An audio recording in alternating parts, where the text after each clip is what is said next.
US President Donald Trump has said he is pausing attacks on Iran's energy plants for 10 days at the Iranian government's request and said talks with Tehran are going very well.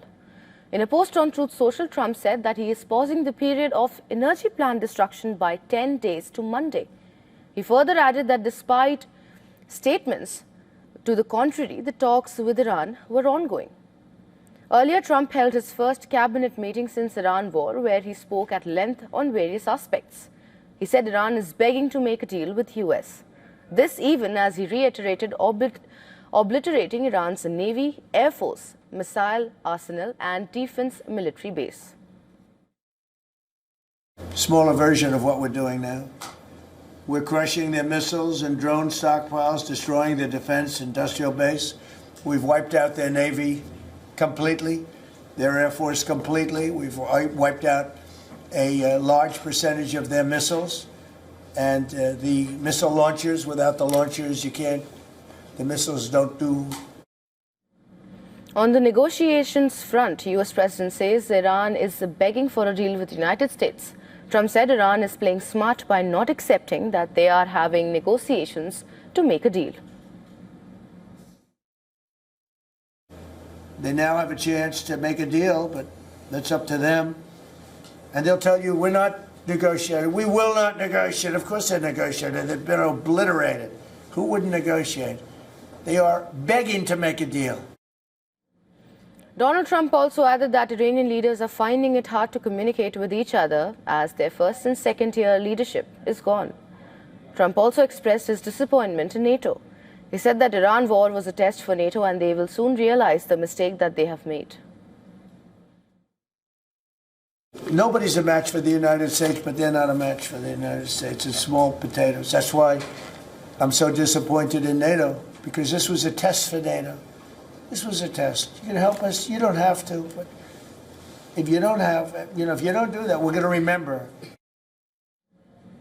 On the Strait of Hormuz, Donald Trump said US doesn't need Hormuz to fulfill its energy needs. However, he said it will require 100% success rate to open the strait. Even one missile hitting a billion-dollar ship is unacceptable. The problem with the straits is this. Let's say we do a great job. We say we got 99%. 1% is unacceptable, because 1% is a missile going into the hull of a ship that cost $1 billion, right? So 1% is we can't. If we do a 99% decimation, that's no good. On Saturday, the US president had given Iran 48 hours to reopen the strategic Strait of Hormuz or face attacks on its power plants. Later on Monday, he extended the deadline by 5 days, saying talks with Tehran were progressing.